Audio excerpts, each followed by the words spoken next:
Start that Say one. minutes taken. Sealed Separate- minutes. separate se- minutes yeah, taken. Sealed minutes taken. All right, so started the video. We are going to resume. We're out of executive session. We're going to resume our meeting. We have a couple of items that we would like to vote on at this time. I'd like to get a vote on settlement approval for item 4A. If I could get a motion? So moved. A second? Second. And a vote? Aye. Aye. And it passes unanimously. We approve item 4A. Okay. At this time, we'd also like to take a vote on, move it to ask our legislative committee to address the liability and the cost liability for inmate usage. And we'd like to pass that item to our legislative committee. If I can get a motion. So moved. I will second that if Bob will also include in his motion that we ask them to develop some kind of policy on what these inmates are used for. Guidelines, guardrails. Yeah, that'd be a good idea. I'll accept it. I agree. Can I get a vote? Ayes? Aye. We pass it unanimously. This item moves to legislative committee. So our next item is report from the finance director. Yes, if you go to page 8, will be the first page of my report.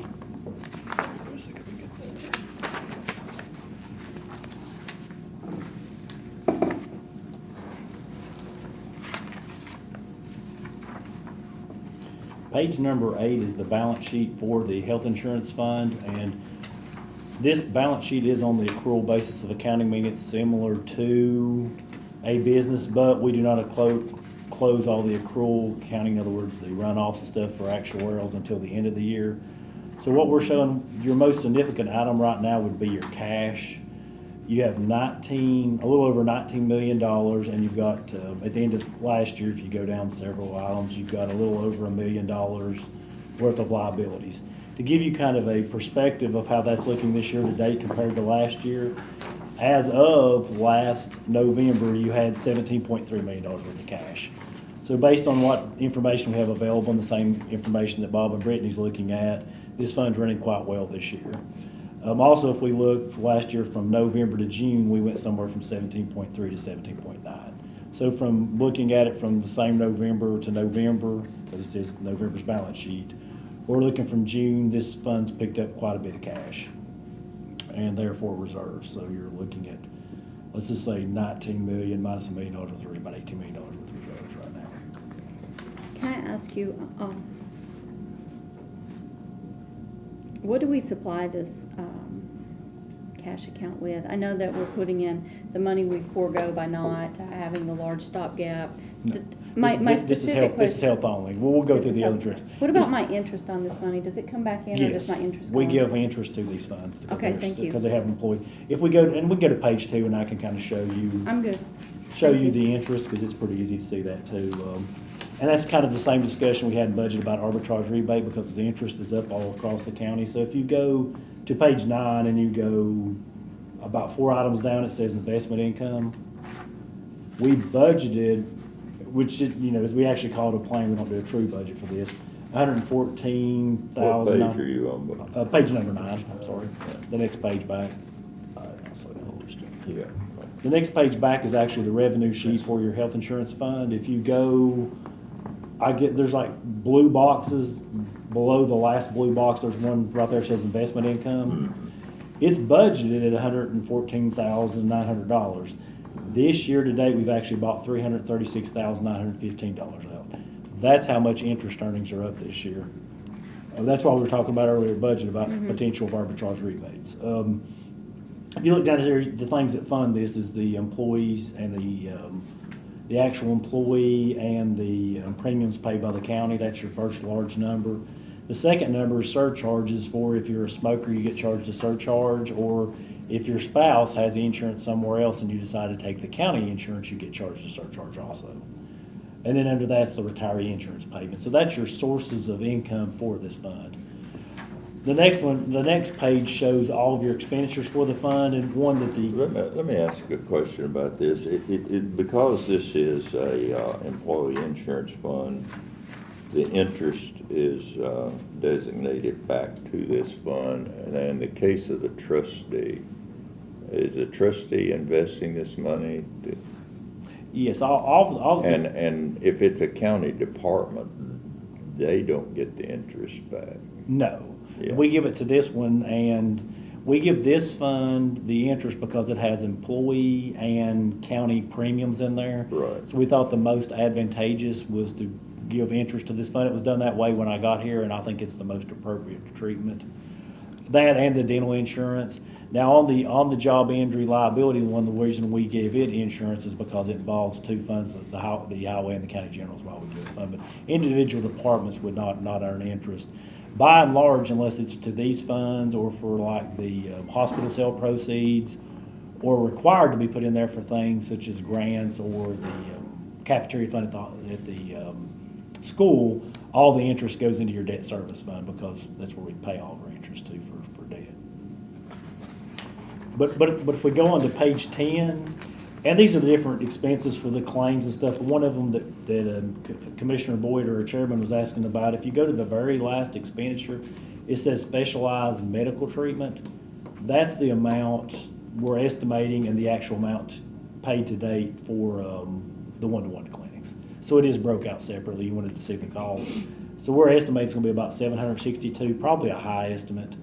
A year to date, we've spent about 259,000 that month, 52,000. The name of your account is not as clear as it could be. State chart of accounts. But for others looking at it, they will not see that it is our employee clinics.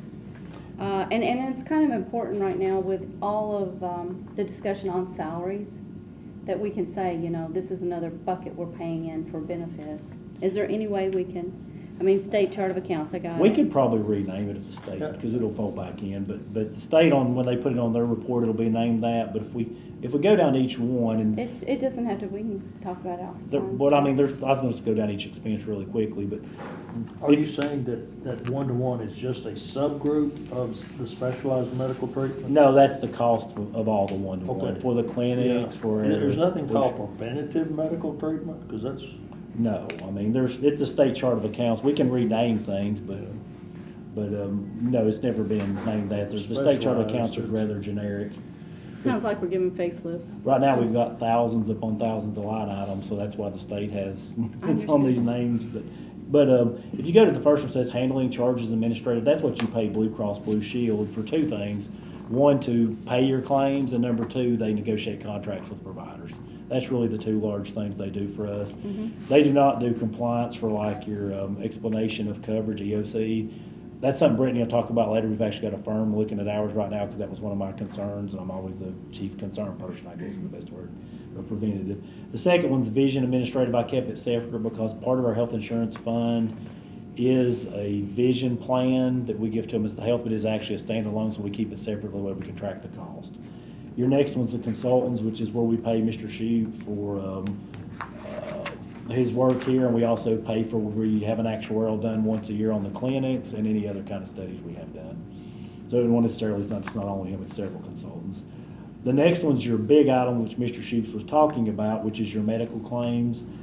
And you can see them on here, but if you were to look at our detailed financials, these are folded up. We actually keep medical claims between your prescription and your actual claims separate, and we keep a lot more details. These are just the ones that for people to generally look at. The next one we call it fines, assessments, and penalties. That's the state chart of accounts. What that actually is an excise tax that the federal government put on this fund several years ago to supposedly help us. At one time, they had an additional one that was about $200,000 a year. This whole pot was transitional insurance, yes. Yeah, and it really was to help us, and it did not help us in any form, fashion, or manner, and still is not helping us in any form, fashion, or manner other than giving the Treasury money. What's Trustees Commission. Trustees Commission, what the trustee gets paid to invest your funds, hold your funds, and pay your funds. Is this what our fee to the trustee's office? Yes, that helps run the trustee's office. And it also, not for this one, but like in the general fund and the rest of it, also be for processing like your property taxes and all those bills. So yes. And it's a statutory amount and it's set by statute. Does anybody have any questions on the health insurance fund? I know I went over quickly and very generically, but.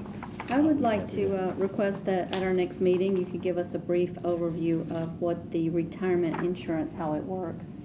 I know that Retiree? Yes, yeah, the ma'am. retiree, yeah, just next time, just a brief. I could give you one right now, but we may be something you want to do on the next one. Yes, that's what I'd like to do. I'd like to move that, if you could prepare a brief What we'll do is overview of just- the we'll just- retiree benefit next time. Jessica, just note to have Amy copy the section out of our EOC on the retiree benefit, because it's actually in our employee. The reason I ask is that's changed over time, Mr. Hyde. I'd like to understand it better. It's the EOC and it's online. The only real change in the last several years on that is at one point they started covering as credit existing TCRS credits from Yeah, other boards. and we can get into it a little bit next time. Thank you. Based upon one request that was approved, but, yes, ma'am. The next one on page number 11 is your dental insurance, and kind of echo what Bob and Brittany said, this is a relatively stable fund. You've got about $1.3 million in there, estimated runoff liabilities of a little over 22,000, almost 23. As of, just to give you a comparative point, at June 30, this fund had $1.25 million in it, and its last November at the same time had $1.175 million. So you still are picking up cash year over year for the last several years, I think, almost without any difference. I think this fund's been picking up cash every year, and I think the health has for the last several years. The next page is just your revenue sheets. The same thing. The first one is what we charge the employees and what we charge the employees and the county pays toward the premiums. The surcharge general, and I can't remember what that surcharge is. It's I think that's where we just separate out because we have an old dental plan. I think that's the premiums on those, but I'd have to look to make sure that I'm telling you correctly. The next one's your investment income. And then your last one is what am I looking at here? Page 12, Jessica. That's the revenue sheet for health again, I think. Yeah. You got the health It's revenue. on page 11 now, the dental. Oh, that's the balance sheet, but you actually picked up the revenue sheet for the No, dental I cost. think it's the way it's printed. Hang on a second. I was having trouble with it before we came down here. Either way, we'll bring you the dental one next month. It's very similar to the health. Page 13 is actually expense on your dental fund. If you look at two things, the first one, it says handling and administration. The same thing, we're estimating $32,000 some odd dollars a year. That's what we pay Blue Cross Blue Shield for paying your claims and for negotiating contracts. And they also, I guess it covers if you call the 1-800 number and you got questions and processing. The next one's your actual medical claims, and then the last one is actually your trustees commission. And then the last one is your one you were just talking about. It's your on-the-job injury and your liability fund. What it covers is for those I guess it's a hybrid. Right now we have about $6.9 million, almost $7 million worth of cash. We're showing the estimated claims and judgments. That's from last year. We only do those once a year, but they don't usually significantly vary, so you're probably looking somewhere around about $5.9 million. To give you a perspective on this one, and it's more important to look at the November to the November number because this one gets the majority of its funding from the funds and it gets paid once a year, so it's going to have a higher balance now that'll go down the rest of the year. Last November it had about $6.3 million of cash. This year it has 6.9, so it looks healthy as far as we can tell. There's no real issues. Last June, you had about $5.45 million worth of cash. If we follow the existing trend, we think we'll probably be about $5.8 million of cash in this fund at the end of the year. We think we'll pick up some cash unless there's a lot of claims out there we don't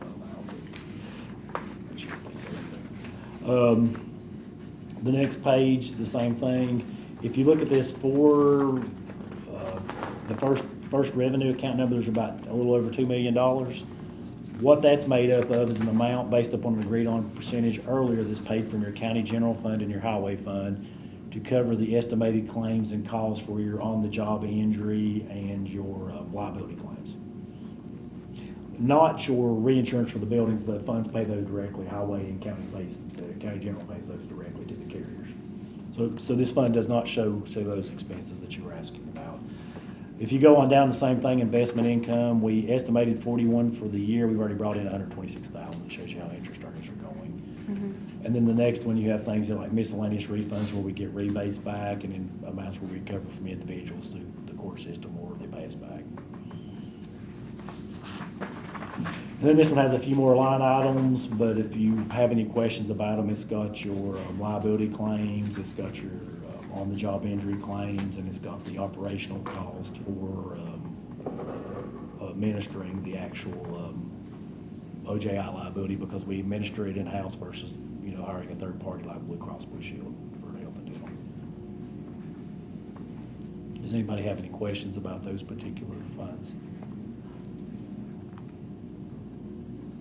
What is longevity pay? That's what every employee in the county receives if you're full-time. The first year of service, you'll receive $300, and every additional year, $7,500 to a certain point, and then it goes to, I believe, $150, and then it caps off at $2,100. So it's something that was brought in place way before my time to kind of, I guess, reward the employees that stay here for a longer term. I remember that. So in reality, it's Had just, for teachers' career line, that was a state thing, So I'd like to ask about and I assume these are the legal fees, the consultants for $70,000, and then we have legal services for $850,000. The budgeted amount I'm looking at. Is this where we're contracting out for legal services? It's $530,800 for the consultants. that's, I've got 3 different consultants that I pay out of that line. And they're the ones that judge the claims, or? No, just for different items. One of them is our insurance broker. His fee comes out of that. I have a report that I have to do every month. It's for Medicare set aside, or Medicare reporting. And then I have Mr. Shoup. I pay part of the fee for him every month. So this is part of his, and we saw part of it over there in the other. Yeah. So that's 3 different consultants that I pay out of that. The legal fees are all under the legal services line. the legal fees are for outside attorneys are hired to deal with on-the-job injury or liability cases. So- Not direct county cases, but if they're related to a liability or on-the-job injury case. So are we contracting all of those out? Most of them, yeah, because that's kind of a niche Specialized? practice. I assume that, I just, Yeah. Rather, in other words, this wouldn't cover like your general cases that goes through the law director's office, like if the county's sued for this or that. These are the ones directly involving liability or on-the-job injury cases, where we are being sued. Or settled. And then if you go on down, you got your. what is the 51,600 other self-insurance claims? Why do you have other? On the job injury. That's on the job, that one that says other? One above it's liability. You only have 2 really classes of claims in here. You've got Can you, liability and on the job injury. Can you touch up that account title also, where it's not just other? Can it Yeah, be? we can change them. Just so it's easier to The problem we get is understand. these accounts are across several platforms, so that we gotta see who else it's gonna affect. Oh. So we've got a chart of account line, but you've got many funds and sub-funds, and these are just ones, so. And this when is we- just rolling. So if you change that particular line item, it may call it that all the way over here in the general fund. Yeah, don't mess up anything. So that's why these are left generic. It just feels. The only other way we can get around is to assign additional digits and name them, and then we fold them in, but the thing is that You they've got gotta other be. things to do right now. Well, they gotta be manually verified each year, and if there's a mistake, it could cause a potential large Let's don't. issue with the audit. That's why we generally don't rename things a lot. That's why we use these generic labels and I just explain them in most instances. Now, when you go back to the budget, we'll put additional details on that same line because it's in Excel, but, yeah, we'd be happy to, but I'm afraid it's gonna probably cause. Let's some don't cause issues. any issues. No one else will ask again for another decade, I'm Well, sure. there's only 2 classes in here, the liability one and your, on-the-job injury claims. Thank you. These are the only type of claims that we really have here. So it's pretty much OJI and everything else. Yeah, everything else is called liability. Yeah, I'm sorry. Yeah, everything else is called liability, just liability, and OJI's the other. As I'm saying, we've got financials that they fold up, but there's a lot more detail out there. I think it's very useful for the county over time. Thank you. Is that the conclusion of your That's the report? conclusion of my report, unless anybody has any questions. Thank you. Anyone else, any questions? We move on to old business. insurance equivalency. Okay, that's me. So, educate us. So I don't know exactly the title insurance equivalency. I feel like what I'm going to talk about doesn't exactly fit in that category, maybe. But so the federal government passed several laws right after COVID. So there's No Surprises Act, the Consolidated Appropriations Act, NSA, CAA, whatever you want to say. Okay, so within these bills, people don't realize it affects health insurance. One of the requirements under the CAA is that we have an NQTL analysis done. It's called the Non-Quantitative Treatment Limits Analysis. That is the whole acronym broken out. With that, it is a very specialized thing. It needs to be handled by someone who understands legal language, but it is definitely niche. As you were talking about niche earlier, it is a very niche thing to be able to do an NQTL analysis. So, essentially, the Department of Labor is allowed to walk in here and say, give me your NQTL analysis. And you have to have it. If you don't have it, you will be fined. And it is really large. I cannot quote you the cost off the top of my head, but it's a very high fine. So you all agreed at the last meeting to hire a firm that will help take care of that. So they have, I just got it yesterday. So I'm still sifting through. So what we've done, they've gone through, they've looked to see. So we all, well, you might not. Mental health parity, which people also like to quote the acronym, but mental health parity basically means that we need to cover mental health issues the same as we cover health issues in parity. That's what that means. NQTL looks at, okay, well, you say that you cover this at 20 or 80% or whatever, the same for both things. However, there's things that we can't quantitatively pull out. So, how much are doctors on mental health being reimbursed as opposed to a physical health doctor? So, all of these things, Blue Cross, I gave them a huge list that we had to send to this firm so that then they could generate a report. It's multiple pages long. I will tell you, generally speaking, you all did pretty well. You did better than some of my other clients. Some of the things that I will, and I'm going to bring you a consolidated list, but just to give you a heads up, no, don't fret. Some of the things are things you have absolutely no control over because it's reimbursement rates worked out by Blue Cross. You have nothing to do with that. You pay them a fee, they should be doing that. So if the DOL comes in and asks for an analysis, we have it done now. There are some action steps that we need to do. To make sure that if there's something they find out of line we do have control of, that we have put forth our best effort in making sure that you are in parity. So I'm going to have a consolidated list. I'm going to look through. I still have some more questions I've got to send back to Blue Cross. I know they are very annoyed of me and all of my questions. So that is one piece of it. They have said that they would hold a meeting if we wanted them to go over the findings. So I don't know that the trust wants to go through all of those intricate steps, but David, Amy, Annette, I don't know who all, if we want to have that meeting, I can definitely just do it myself. It doesn't matter, but they're just going to go through what they found. I've sat through these meetings before. I know what will happen. It's helpful for like Amy maybe, because my thought is the things that we can correct, just bring those actions to the board here and have those corrected, and the report done to give to the department would be the only two. Okay. It's my thought, unless the board wants something different. Have them bring back the action items to you guys, I think that'd be appropriate. and then Report. then we'll file the Summary. report for the Department of, did you say Department of Labor? well, you don't have to file it. We'll file You it need upstairs to to have. keep it We're gonna file in it case they upstairs. show up. Yes. Well, we file everything upstairs in our archive. So loosely, I'm speaking, when we file it, means they show up, we pull it out of our archives. Correct. Yes, and that's what happens. I will tell you that almost everyone, and I've heard this from multiple people who are doing these analyses, everyone who gets called on to provide the analysis, there will always be findings. There's going to be findings. There's going to be things that they're going to find that still are not enough. Because when this was put in place, there are not, you all were asking for like, what is the process? We don't really know all of the steps of the process because it's so new. So I don't want you to worry that you're going to be called upon. They have hired more folks at the IRS to do these things. So it's a whole thing. So we're going to try to stay on top of it. Yes. When we have to be in parity, Mm-hmm. Does that mean we have to always come up, or can we go down? You could go down. You could. You all have never had to, and I will say that what I have found on other plans and anything that I see on yours from a high level, if you were to bring them into parity up, it's not gonna cost you more. It's just so they're satisfied.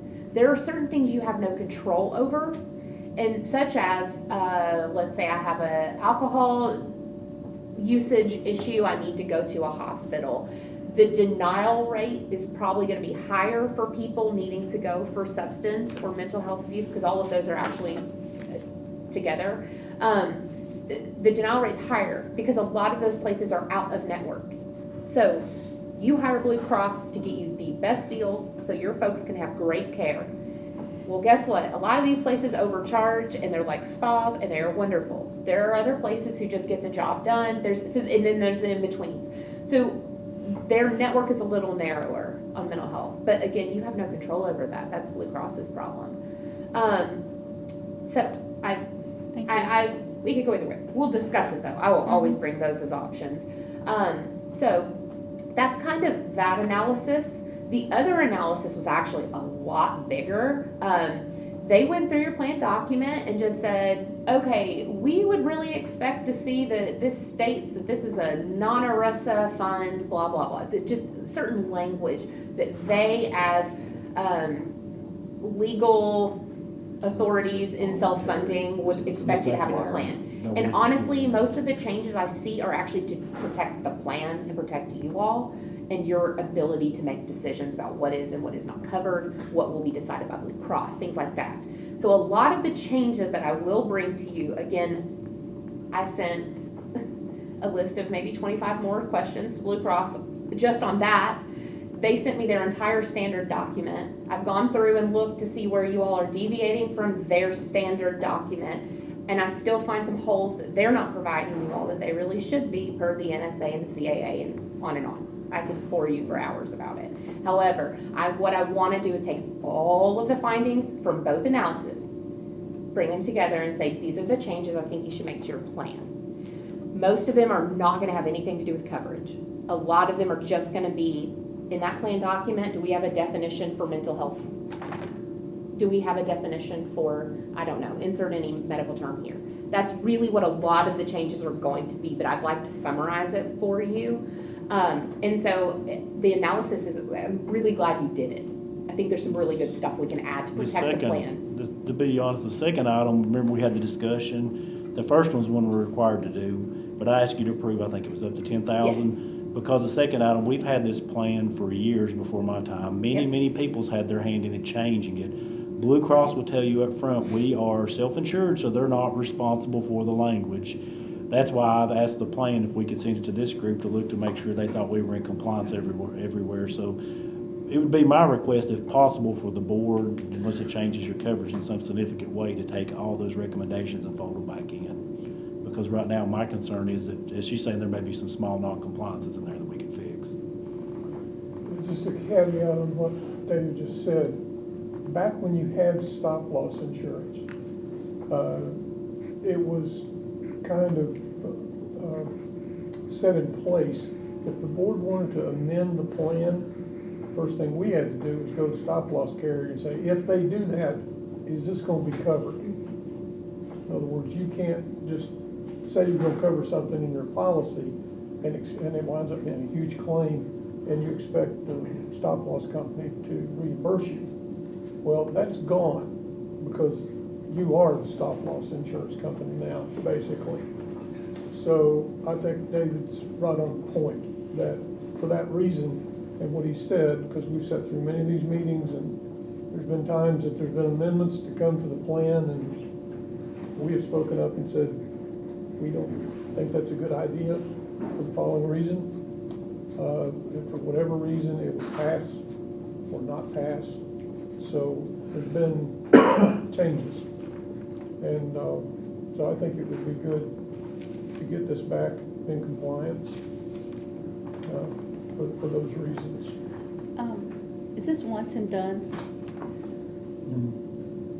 Nothing's ever really just done, but I do think that these items pending any other legislation that might get passed at some point in the future, which, things don't get passed really fast nowadays. It takes a really long time. So I wouldn't expect that you have to go through this every single year regarding the plan. Now, the NQTL analysis, yes, we have to continuously do this. Every year we're going to So have to they do a new created one. a whole nother, A whole nother very administrative burden. detailed. Yes. Yes. I've got a question directed to the required one. Yes. So if they walk in today and say, I wanna see it, you've got a rough out of one that's been prepared.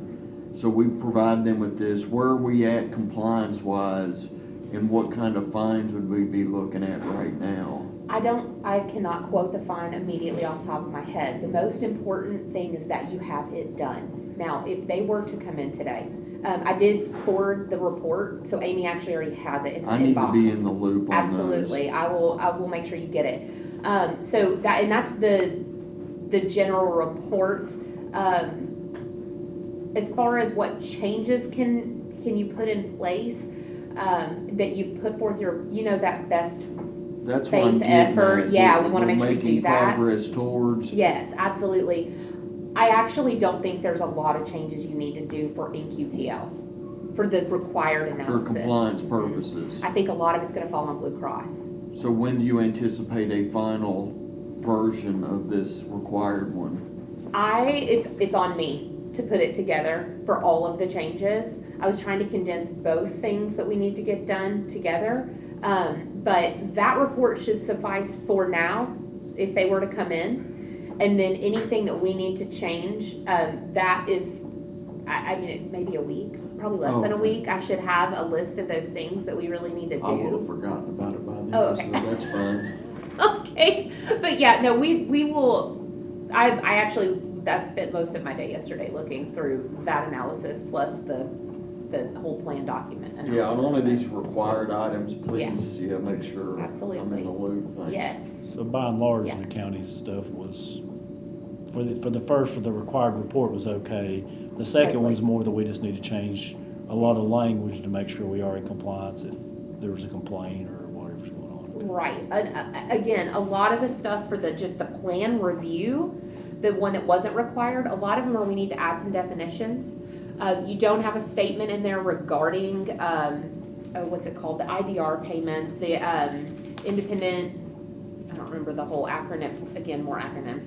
But there was a lot that was put into place where someone could, if they didn't want to, if the physician didn't want to accept the payment they received, there's an entire independent process that goes through. All of that language needs to be in there. There are also things they found that are not legally required by you to define in your plan, but it doesn't hurt to do it. So my recommendation would be just go ahead and add it. It's an act, like the Women's Cancer Health Rights Act. I think that one you do have, but you don't have one about GINA, which is genetic. There's a lot of different little things I just think you should just add to your plan document. And Blue Cross has a lot of these things in standard language in their original standard. But again, like David said, things have just kind of deviated from their standard. So we just want to kind of match some of them back up with what they had. Far off from it. so, and I hear you when you say the GINA. Does that mean we're gonna start paying for genetic testing? Okay. GINA is more about protecting. Like Okay. if they find out about your Just- genetics, we're not going to come after you. Like, Okay, that's, yeah. then my other question would be, you're going to be able to summarize this in the next week or so. Should be able to, yes. Our meeting would not be, because we skip every other month. Should we come back and take care of this next month in case they come in? Or are I we just okay wait to to see wait? what comes out of it, then we can always call one. I wouldn't do it Okay, now. just let us know. She can just let us know if there's something alarming she finds, think we should have a Okay. meeting. So if we don't hear back from you, we'll readdress this at our next meeting in March. You will hear back from me, but yes, I promise. If you think we need Promise. to address it sooner. Okay. Let us know and Okay. we can call Yes. a meeting for sooner. And I also want to give you all, just so you have for your records, for transparency purposes, you pay for an analysis. You need to see what they actually typed as well on their Yes, paper. I would like that. So I'm going to give that to you all. I just don't want you all to look at it and go, oh my gosh, that's a lot, because it is very detailed. Okay, thank you. So, yeah. You can trust if she calls me and says there's significant terms, the first I thing I'm know. gonna do is call you and ask if you. I just wanted it on the record that we're in Yes, good shape. get it. Okay. The only hiccup is when, in the world, when you all hear we're gonna send something to Blue Cross, I know what you hear. Yeah. When you hear that. That's true. What we hear is, we're sending it to Blue Cross's legal department. Yeah, That's another animal. And sometimes there are huge, well, we'll get back to you. Well, we'll get back to you. Or, no, you cannot do that because it's not in our attorneys tell us we can't do that. right. And Yeah. anytime you're dealing with a large organization like Blue Cross or United or whoever, we run into that.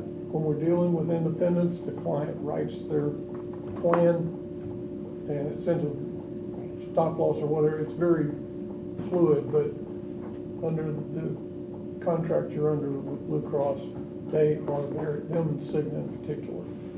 It takes us a lot longer to drive the truck through the tunnel Yeah. than anybody else. It's So- not our Blue Cross rep, it's not Scott's fault, it's No. always the legal department, someone he has to go through. Mhm, That's I understand. always the And I whole. think you have to go through a black hole to get to their door.